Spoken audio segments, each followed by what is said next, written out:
तो hello students, good morning. तो आज का क्लास में हम लोग बात करेंगे, we will discuss the numerical problem of the topic electricity. तो आज के क्लास में हम लोग क्या करेंगे, इलेक्ट्रिसिटी का न्यूमेरिकल करेंगे। क्या करेंगे? इलेक्ट्रिसिटी का न्यूमेरिकल करेंगे। तो उससे पहले हम किसी भी बच्चा से क्या करते हैं, एक बार सारा का सारा एक्सप्रेशन जानना चाहते हैं, क्योंकि जब तक एक बार एक्सप्रेशन आपको याद नहीं होगा तो कैसे how will be apply the formula, कैसे हम लोग फॉर्मूला को यूज करेंगे और न्यूमेरिकल को बनाएंगे। तो जो भी बच्चा अगर पूरा का पूरा एक्सप्रेशन बोल पाएगा तो उसको हम लोग 100 रुपया कैश प्राइज देंगे नहीं, और पूरा का पूरा अगर सही होता है तो इसको हम लोग यूट्यूब पे और स्टार क्लासेस के इंस्टा आई डी पे डाल देंगे। तो चलो, रंजना खड़ा है, ये सारा बोलेगी, ए टू जेड एक्सप्रेशन आपको बोल रहा है, बोलिए। The first one is the electrostatic force is equal to the Q1 into Q2 by R square. अच्छा, पहला था कोलम्स लॉ। क्या था? Coulomb's law, that is F equal to Q1 into Q2 by R square. पहला good. दूसरा? The second one is quantization of charge, that is Q is equal to NE. हाँ, दूसरा था quantization of charge, that is Q equal to NE। Good. तीसरा क्या था? The third one is potential difference, that is W upon Q. Potential difference था V equal to W upon Q। तीसरा expression. Good. चौथा expression? I equal to Q upon T. I equal to Q upon T, इसको बोलते थे हम लोग क्या, electric current. चौथा था। Good. And the sixth is Ohm's law. Fifth is Ohm's law, that is V is equal to IR अच्छा, V equal to IR कब होता था बाबू? at constant temperature. गुड। पांचवा जो आपका एक्सप्रेशन था वो V इक्वल टू IR था। क्या था? V इक्वल टू IR, इसको बोलते तो ओम्स लॉ। ओम्स लॉ कब काम करता था? At constant temperature. Good. 6 R equal to rho L upon A. R equal to rho L upon A, उसको बोलते थे resistance. Good. Rho is equal to R into A by A L. अच्छा, resistivity का जो formula था R into ए upon L था। Resistivity को किससे मतलब था? Material and the temperature. अच्छा, whatever the length or area should be increased or decreased, the value of the resistivity remains the flat. Same. Good. Resistivity को length area से कोई मतलब नहीं था। अभी सवाल करेंगे, सिर्फ और सिर्फ किससे मतलब था? उसका टेम्परेचर से मतलब था। लेकिन रेजिस्टेंस को दो बात से मतलब था। किसका किसका मतलब था? That is length and area. Directly proportional to length, inversely proportional to Area. Area. Good. Resistivity खत्म हुआ। आगे Series combination R equivalent is equal to R1 plus R2 plus dot dot dot. किस कॉम्बिनेशन में? Series combination. हाँ, तो बोलना है कि sir in the case of series combination equivalent resistance equal to R1 plus R2 plus R3। ये आपको बोलना होगा कि सीरीज कॉम्बिनेशन में इक्विवेलेंट रेजिस्टेंस होता है R1 plus R2 plus R3 dot dot dot. Simply इसका आईएफटी सम करते हैं। गुड।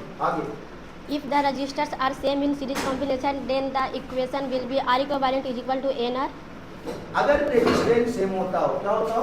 अगर रेजिस्टेंस सेम होता हो तो इस कंडीशन की अगर हम लोग बात करते हैं, इस कंडीशन की अगर हम लोग बात करते हैं तो इक्विवेलेंट रेजिस्टेंस जो होता है n टाइम्स बढ़ जाता है, nr हो जाएगा। Good.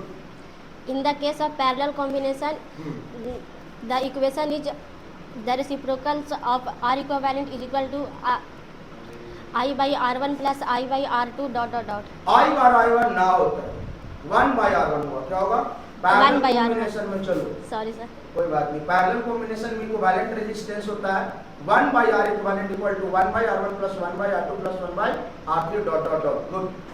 If the resistors are same, then R equivalent is equal to R by N. अगर रजिस्टर सेम रहता है सर, अगर रजिस्टर सेम होगा तो इस कंडीशन में अगर हम लोग बात करेंगे तो इक्विवेलेंट रेजिस्टेंस जो होगा वो n टाइम्स बढ़ जाएगा, that is R by N। Good. आगे If two resistors have different value are taken in parallel combination, then the equation will be R equivalent is equal to R1 into R2 by R1 plus R2. Good. क्या बोलती है कि sir, बोलती है कि sir अगर R1 R2 दो register और दोनों अगर पैरेलल कॉम्बिनेशन में कनेक्टेड है तो इस कंडीशन में जो इक्विवेलेंट रेजिस्टेंस होता है, डायरेक्ट फॉर्मूला है R1 into R2 by R1 plus R2। तो पैरेलल कॉम्बिनेशन के लिए कौन सा सवाल आप एक बोर्ड के लिए बता सकते हो? बच्चों को बताने कि ये सवाल पैरेलल कॉम्बिनेशन में इंपॉर्टेंट है। कौन सा सवाल? If three resistors are taken having the value of 1 ohm, 10 to the power 6 ohm and the 10 to the power 9 ohm, then the equivalent resistance will be less than 1. Good. कहते हैं कि अगर सिर्फ तीन को रजिस्टर है, 1 ओम, 10 के पावर 6 ओम एंड 10 के पावर 9 ओम, और तीनों की तीनों अगर पैरेलल में कनेक्टेड है तो बिना सोचे समझे डायरेक्ट आंसर बोल देंगे। क्या बोल देंगे कि इक्विवेलेंट रेजिस्टेंस 1 से कम आ जाएगा। ऐसा इसलिए होगा क्योंकि पैरेलल कॉम्बिनेशन में क्या होता था, इक्विवेलेंट रेजिस्टेंस हर इंडिविजुअल रेजिस्टेंस से छोटा होता था। गुड। आगे H is equal to I square RT. Heating effect of electric current heat का फॉर्मूला था H equal to I square R T. या एक और एक्सप्रेशन बोले थे, H is equal to VIT. अगर H equal to I square R T बोलते हैं, अगर ओम लगा देंगे तो यहाँ पर क्या था, VIT। क्या था, VIT था। गुड, आगे। Power is equal to W और E upon T. अच्छा, पावर क्या था, काम करना इंपॉर्टेंट नहीं है, काम किस रफ्तार से किया जा रहा है वो इंपॉर्टेंट है। यहाँ पर फॉर्मूला था rate of work done W upon T या E अपॉन टी बोले तो। गुड, पावर का कितना फॉर्मूला, 4. चारों फॉर्मूला बोलो। सर पहला बोल दिया। हाँ दूसरा होगा P is equal to I square R. हाँ, पहला बोले किस W अपॉन टी या E अपॉन टी होगा, दूसरा बोले आई स्क्वायर आर होगा। गुड, तीसरा VR क्या? VI V I V into I, तीसरा। गुड, चौथा P is equal to V square by R. तो चार फॉर्मूला था, W अपॉन टी या E upon T, V into I square R, V square upon R. Good, unit बताएगी कि power का क्या होता था, Watt. वाट। ऐसा यूनिट ऑफ पावर होता है वाट, या वाट को और क्या बोलते हैं, Joule. जूल पर सेकंड। क्या Joule per बोलते हैं, second. W अपॉन डी, तो वर्क होगा जूल, टाइम होगा सेकंड। यहाँ पर एक आपको टॉपिक बताया गया था कॉमर्शियल यूनिट ऑफ पावर। क्या बोला गया था, Commercial unit of. Commercial unit of power बोलेगी क्या था। सर जैसे कि हम लोग के घर में अगर कोई भी बिजली बिल आता है तो हम लोग उसको कमर्शियल यूनिट में मेजर करके देते Good. हैं, जो कि था kilowatt per hour. Kilowatt hour, kilowatt hour. Kilowatt hour, hour. Per hour नहीं बोलेंगे किलोवाट आवर। तो एक किलोवाट आवर में कितना जूल होता है, 3.6 into 10 to the power 6. Good. 1 kilowatt hour में होता है 3.6 इंटू 10 का पावर 6 जूल। यही 1 किलोवाट आवर को हम लोग बोलते हैं 1 यूनिट। तो कैसे निकालेंगे, यूनिट निकालने का फॉर्मूला क्या है, formula for finding the unit. Unit निकाल लेंगे नहीं तो वहां पर अगर हम लोग रेट से गुना कर देंगे या जितना भी पैसा दिया हुआ रहेगा उतना से गुना कर देंगे तो टोटल बिजली बिल आ जाएगा। तो उसके लिए फॉर्मूला बताएंगे, क्या बताएंगे, W into H upon 1000. Watt into hour upon 1000। नहीं, ये बताए थे कि टोटल वाट निकाल लेंगे तो होता है किलोवाट। तो किलोवाट करने के लिए 1000 से क्या कर देंगे, डिवाइड कर देंगे।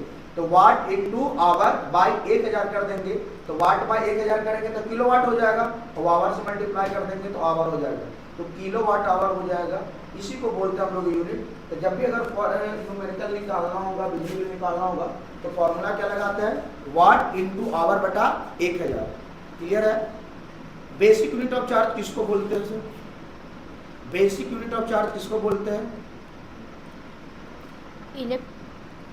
Electron. The Electron? Charge of electron. क्या, the charge of electron. Electron को बोलते हैं हम लोग basic unit of charge. Electron को क्या बोलते हैं, बेसिक यूनिट ऑफ चार्ज बोलते हैं। तो एक इलेक्ट्रॉन पे बताएगी कितना चार्ज होता था, 1.67 into 10 to the power minus 19.